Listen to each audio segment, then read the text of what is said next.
PC dan FS ini sudah tidak satu rumah begitu. Iya, Nah, saya itu juga bagaimana penjelasannya. saya juga mendapatkan itu.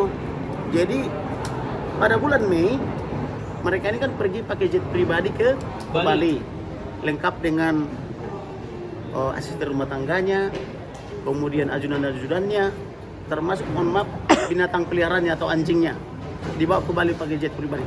Dan berangkatnya itu dari Jalan Bangka karena si Pak Ferdi Sambo ini kan di Jalan Bangka, sedangkan ibu PC kan di Saguling. Nah selama ini mereka seperti itu.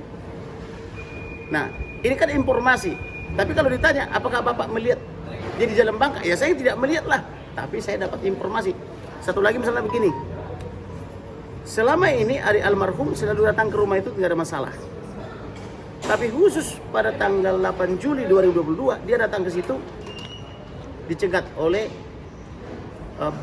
Brigadir Daden bersama Romer. Ini yang di Saguling. Saguling ya. Terus digeledah sampai diperiksain semua dari mulai atas sampai ke bawah. Termasuk motornya juga digeledah. Apakah bawa senjata api atau tidak?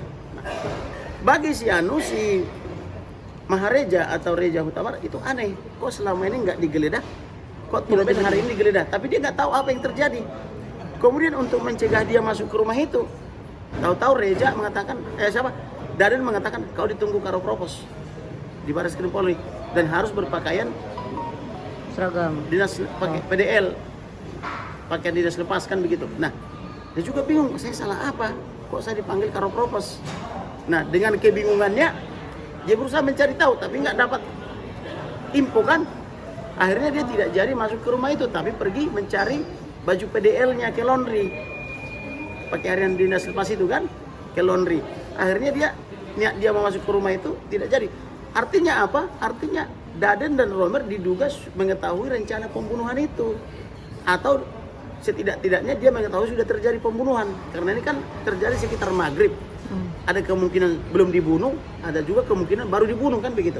Tetapi dengan dihalangi adiknya ke sana, adiknya ini menjadi tidak dapat informasi. Akhirnya polemik mengenai pelecehan ini kan terus berguling. Andai kata adiknya masuk ke situ kan dia jadi tahu apa yang terjadi.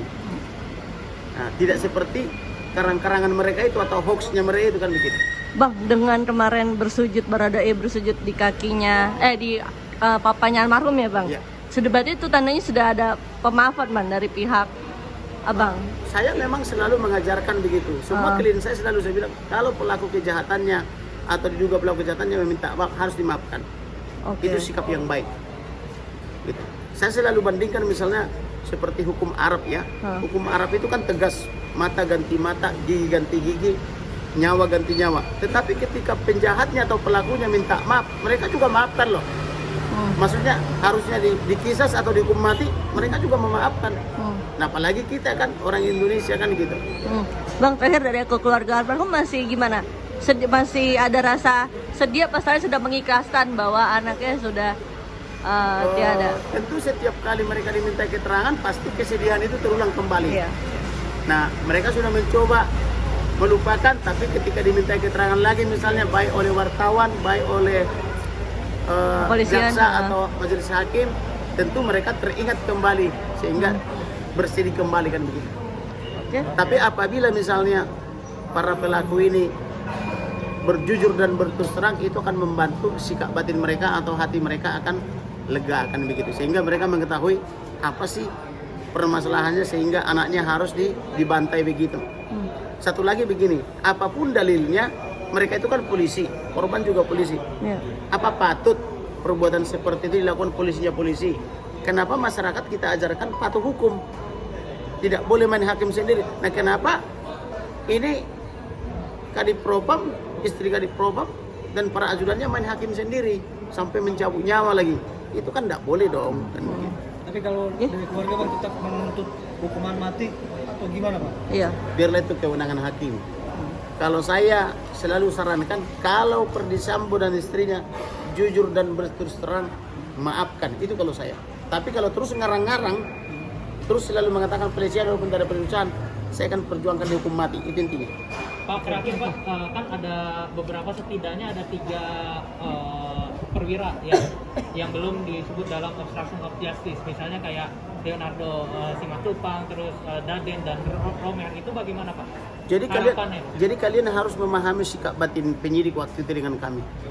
Pertama, penyidik itu ketakutan.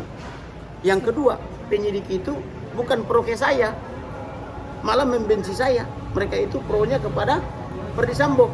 Makanya banyak bukti-bukti yang saya kasih ditolak terus. Contoh, saya kasih bukti begini. Lalu perwira menengah itu pergi entah kemana. Pulang-pulang, bang, buktinya ditolak gitu loh. Seperti itu loh. Malah ada yang sebagian. Saya kasih bukti mau saya kirim melalui handphone. Takut. Loh saya bingung, kenapa ini penyidik kok takut sama bukti? Kan begitu. Karena waktu itu kan ini kan di Propam. Masih berkuasa. Kemudian Kasatgas Merah Putih. Kemudian teman-temannya berkuasa semua. Jadi penyidik bintang 1 aja takut. Nggak berani. Nah bayangkan saya menghadapi situasi seperti itu. Belum lagi memikirkan biaya para saksi. Saya doktrin 11 saksi dari ketakutan sampai berani. Nah jadi soal yang lain-lain misalnya belum dimasukkan, yaitu kewenangan penyidik. Kita kan hanya menginformasikan saja. Demikian juga misalnya dalam surat dakwaan tidak dimasukkan mengenai perpindahan uang 200 juta. Itu kan apa itu namanya curas, pencurian dengan kekerasan kan? Atau bisa juga TPPU, tindak pidana pencucian. Tapi kan nggak dimasukkan dalam surat dakwaan. Itu kan kewenangan penyidik. Demikian juga misalnya bajunya, sepatunya, sendalnya sampai sekarang kan tidak dibicarakan itu.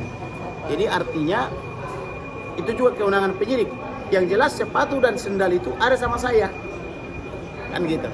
Bang, handphonenya sampai sekarang belum ketemu Pak. Handphonenya pun belum ketemu. Laptopnya juga, ATM-nya juga belum ketemu. Tetapi satu rekeningnya yang di Bank BI di Cibinong sudah dibekukan oleh BPATK. Oke. Terima kasih Abang.